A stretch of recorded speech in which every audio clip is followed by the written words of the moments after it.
Hey everybody, it's Romania Black. I've been feeling under the weather the last few days, so if you've been on Twitter or Patreon, you know I've had like a stomach virus, so it's not been fun, but I'm not quite back to 100%, but I'm slowly getting there, and I haven't checked comments or watched anything the last couple of days, so I feel really behind. But I was like, I'm starting to feel better. I've just got like some ear congestion stuff going on up there, but I'm like, you know what would make me feel a lot better? Watching the Untamed.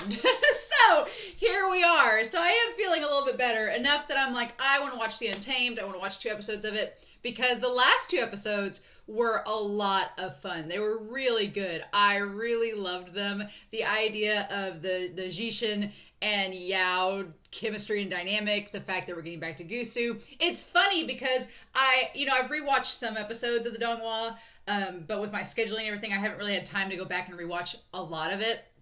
But it's been a long time since I've watched season 1 and season 2. So I'm like, man, going back and seeing all this from the start is really interesting.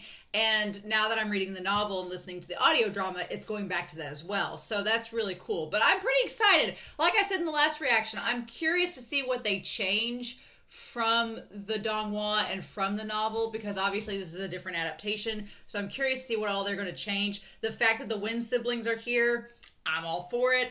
Give me more Ning, give me cinnamon roll Ning any day. I'm having it. But yeah, I'm really, really excited about this. This has been so good so far. And as many of you have commented on Patreon, and I'm sure on YouTube by now, the acting choices are great. Like the casting choices are wonderful. It's taken me a little bit of time to warm up to Yibo, who's Wangji. It's taken me a little bit of time to warm up to him, but I am warming up to him slowly but surely, and he's growing on me. The other actors, I'm like, nah, perfect casting. Wangji is my favorite character, so it's taken me a little time for him to grow on me, but the sourpuss looks he was giving in the last episode were absolutely wonderful. So, with that being said, I'm pretty excited to watch these 2 episodes, episodes 5 and episode 6. I'm curious to see if we get into Yi City. In the novel, we're getting into Yi City pretty early on, which is, the Donghua saved it to the last season, which is fun.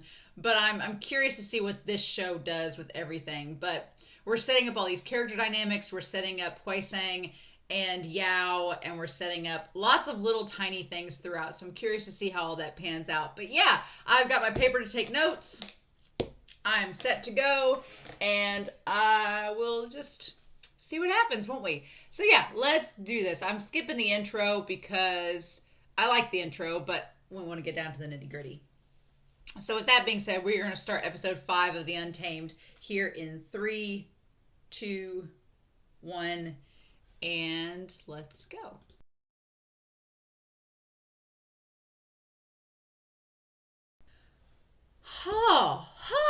Okay. Oh, man. Lots of exposition in that second episode. Lots of exposition in episode 6.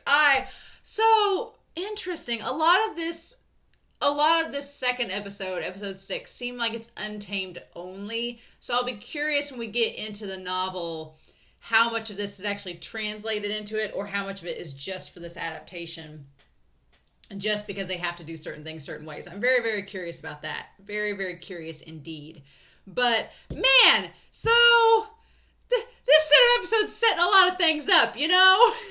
Setting up a lot of things. First of all, let me just say, the actor playing WuXian, Zan, oh my god, he's so perfect as WuXian. It's kind of hard to believe they found someone that is so perfect for this role, because like from the smile, from his energy, from like his chaotic gremlin trolling to like his little pouty face to like everything, it's just like the Donghua and the novel come to life, and he's so perfect in the role. And like I said, Wangji's actor, not just voice actor, he's grown on me a lot too. But the casting in this is so good, because it's like you instantly know who these characters are, and they embody the Donghua characters so well.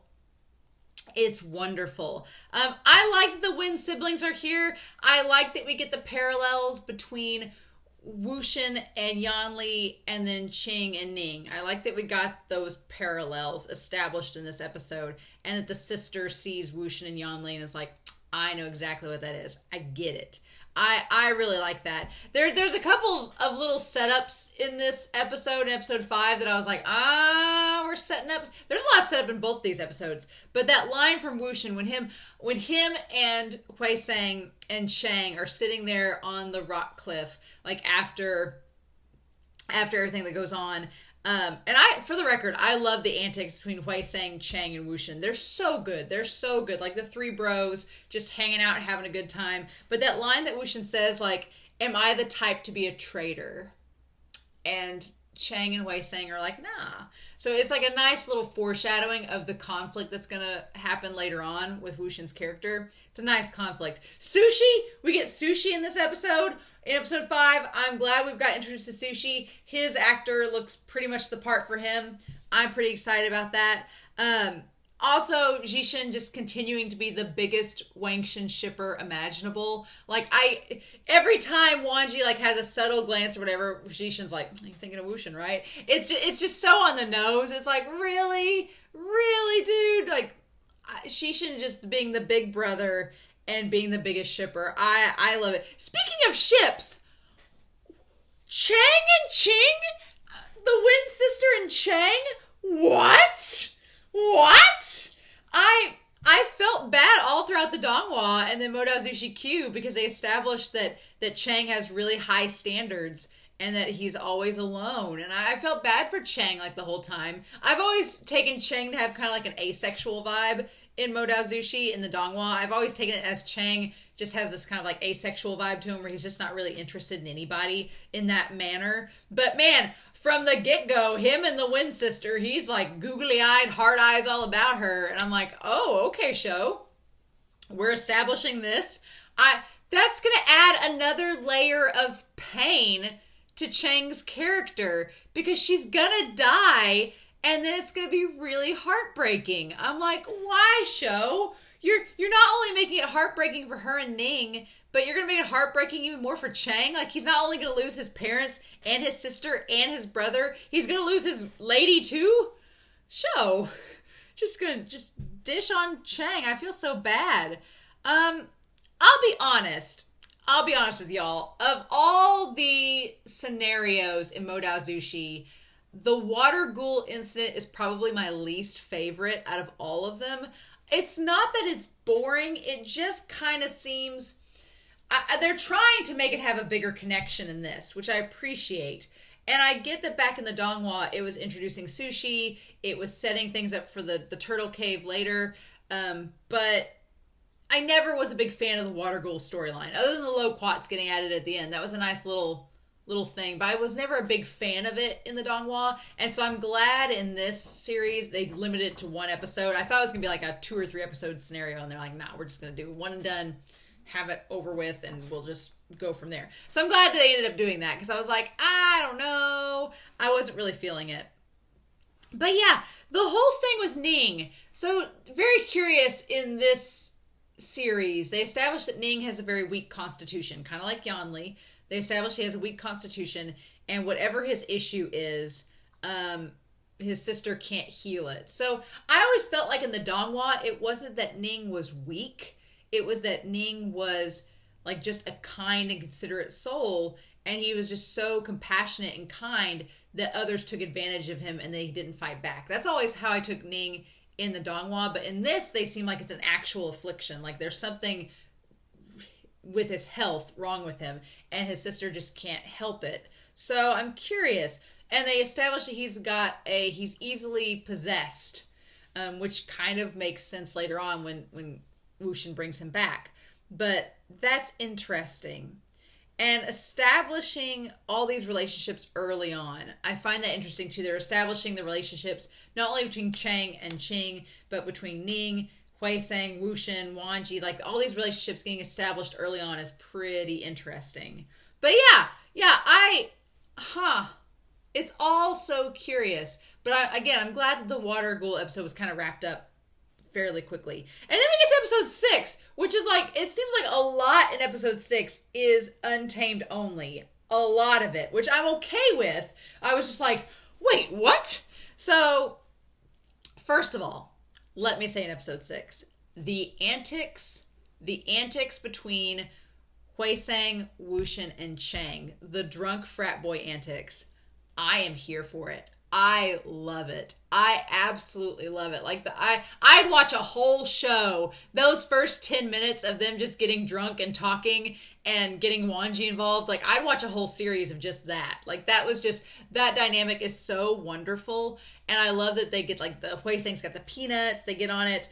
I love it. They get the idea of in episode 5 when WuXian has the booklet that was HuaiSang's, and he's like, look, I got the booklet and stuff. The fact that it was like HuaiSang's and he gave it to WuXian, and then when WuXian's like, I'm sorry it got destroyed, and HuaiSang's like, oh, I got lots more of that. It's like, oh! So I find that really funny. I really, really like that. But yeah, the whole thing of that, and then Wangji with the wine, getting him drunk right from the start. It's a little bit different than the Donghua. A little bit different. They both end up getting punished at the end, so that part is the same, but the means of how they get there is a little bit different. And I figure it's a callback to, I know in the novel they have how they all kind of party and stuff a little bit, and I feel like it's a callback to that. But yeah, Wangji with the wine, 1 cup's all that boy needs, and he passes out. And then WuXian tries to... I'm amazed that WuXian got him, which the whole charm make him not move. Again, I think that's Untamed only. It's just to get him to that point. But yeah. I can't believe we got the donkey scene this early on. I just finished the Donghua, and that scene at the end of WuXian, his mom and dad, and the donkey all riding through the sunset, and you show it to us that early on in this... Again, I'm glad I've waited until now to watch this series, because if I had seen that here and then saw it in the Donghua, I'd been like, wait, what? But I can't believe they showed us that this early on. And also establishing, so when WuXian calls out and kind of, it's an interesting callback to when he called Baby Ling's parents, Baby Ling out for not having a mom to raise him. He does the same thing with Wangji here, and Wangji doesn't really correct him about his dad, even though his dad's dead. I thought he was going to bring something up about his dad, but he might, if we get the turtle cave scene later, he might do it then. But he brings up that he doesn't have a mother, and WuXian's like, that's impossible, everybody has a mom. And then he realizes what Wangji's saying, and he's like, oh. And he kind of establishes that he lost both his parents when he was 4 in this, and he doesn't know anything really about them. And so, which is curious, because I feel like with this series, it's going to be something where WuXian learns about his family as the series goes on, which is interesting. Very interesting. But yeah, the fact that WuXian's considered to be just like his mom, just like old Sangren, interesting. And the 300 versus the 50 slaps on the back, I'd forgot about that from the Donghua, but I was like, damn, and that leads us to the Cold Spring and all that incident. But I'm sorry, I for a second I thought that the whole Cheng and Cheerin thing was enough, but then you tell me that maybe Kieran had a thing for WuXian's mom. It wasn't just Fangmian. Everybody's after WuXian's mom. WuXian's mom, she's a hot dame. Everybody's got the hots for her. Can't help it. I mean, WuXian got the long end of the stick there in terms of genetics. But yeah, I'm like, what? Kieran had a thing for her? Are you kidding me? Excuse me? That was interesting. They had a crush on her. Very, very curious. Very curious. And that they were classmates. And I kind of get that vibe of Wangji and WuXian, back to Kieran and her. Interesting. Interesting indeed. So, the whole thing was leading up to getting WuXian to the hot spring along with Wangji. And I get that this series, the Donghua got away with a lot in terms of censorship. They passed a lot through the censors, not having to worry about it, which is great because it was great for us to get to see it. But here, I feel like there was a lot more censorship, so they couldn't really, they didn't have, like you saw, part of Wangji's torso, and that was it. They couldn't even get away with having them, semi-nude in this hot spring, in the cold spring, rather. So instead, I feel like to compensate, we got this whole thing with Lan Yi down that hanging, the whole thing with the tiger amulet, which is interesting because they established Xu Shanghai, which I'm assuming is Yang's relative, and that's going to tie back to Yang being a Zhu, and tying back to him and the whole thing with the tiger amulet. I'm assuming that's what that's leading to, so that's interesting. And tying back to Lan Yi being one of the original founders. And her being BFFs with Beauchamp, or more than BFFs. I was like, were they lady friends? I don't know. This show giving us all the ships this episode, and episodes 5 and 6 has been like a shipping creation episode. Like, what the heck, show? What we doing? So interesting. But yeah, so they also established that just like Ning, Yanli has a fairly weak constitution in this, which I don't think she had in the Donghua, but again, I guess they're trying to justify why these characters are going to die so easily. But then, yeah, Zixuan coming up, being a gentleman and catching her, it's like, okay, all right, you're catching her, I see how it is, okay. It was a cute moment, and it's like, man, when Zixuan's not trying to put on airs, he's not a douche lord, he's actually a nice person. So we get that little gesture that he does to kind of show that he does care for her. He is a nice person. He just has this entourage and this image that he tries to uphold too, and sometimes that leads to him getting viewed in a negative light. But yeah, so the amulet, we get the past, we get apparently the Lan clan, Lan Yi, tried to like protect it and keep it safe, and it was split into 4 parts, and it's all establishing the idea that WuXian's eventually going to get the amulet. And it was all this foreshadowing of, if you can't control the energy, the seal's off, so it can't be redone. So if you can't harness it properly, it's going to take you over. And I have a feeling that's exactly, in this version, what's going to happen. WuXian's going to get the tiger amulet, he can't control it, and then it's going to make him go crazy like it did with the Zhu man. It's going to make him go insane. And that's what's going to lead to him dying. So it's a nice foreshadowing that, because WuXian's like, well, what if we could harness that energy? And she's like, I thought the same. But I was wrong. We can't do that. And of course, WuXian being WuXian is probably going to try it anyway. So we got a tie to the turtle cave in this. We tied it back to the turtle cave. There was a note to that, the slaughter turtle. And there's a note that I guess she basically just sealed herself up in this cave to protect the amulet. But she's not. She's kind of like a Force ghost from Star Wars. She's not really there anymore. She's just using all of her energy to protect the amulet. Interesting.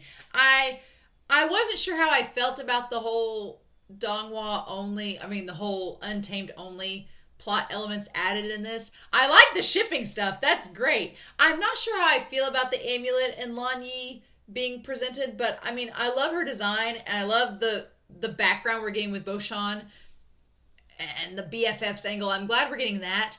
I'm curious to know where we're going to with the shard of the tiger amulet, because if WuXian takes it with him, and that's what Ning and King are looking for, what are we going to do with that? So I'm curious. Very curious. But yeah, that's interesting, right? I'm excited. So, I don't know. Again, I don't know what to make of the Untamed only subplots they're adding to this. I'm okay with it. I'm going to go with it. But I'm curious to see where it all leads to. I guess they've got to tie in the Wen siblings being there somehow, along with all their shadow owls.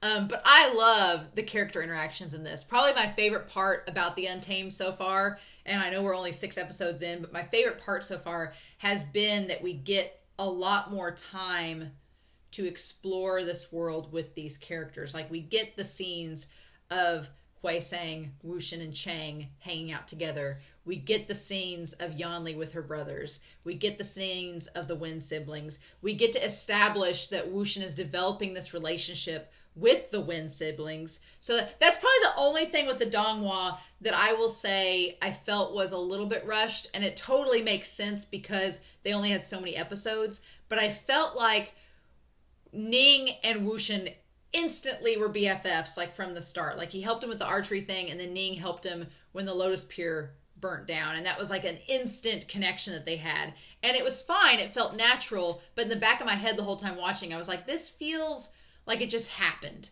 and I'm fine with it, but it feels like it just happened. In this, it is developing naturally, this dynamic these characters have and these relationships these characters have, and it feels like it's just developing in a more genuine fashion. So I can totally see down the line when WuXian decides to help the Wen clan and help Ning and his sister. I can see why he did it, because he's developed these bonds with them, and it's a genuine connection, and he doesn't want to break it. So it feels like it's more justified. I like that a lot about this series. It's probably my favorite part, is seeing these characters interact more and have more scenes together. And then, yeah, Wangji and WuXian, Wangji, buddy, you ain't got a prayer. I like that if you hadn't watched the Donghua, you would have been like, yeah, Wangji does not like WuXian. But us knowing what we know, it's like, nah, he does. So, yeah, I'm super interested to know what y'all thought of these episodes. Don't spoil me. I'm sure that I'll see the next episodes and figure out what's going on. But, yeah, this was really good. I liked these episodes a lot, especially the banter with our three frat boys just hanging out, trying to get Wangji to break the rules. And this developing relationship between the Wind Sister and Cheng. I'm here for it. So I hope you all enjoyed this reaction. I'm curious to know your thoughts down below. Please, if you're going to have spoilers, tag them. But otherwise, I hope you all have a wonderful week. Please stay safe. Take care. And yeah, I'll be back next week with episodes 7 and 8 of The Untamed. Bye.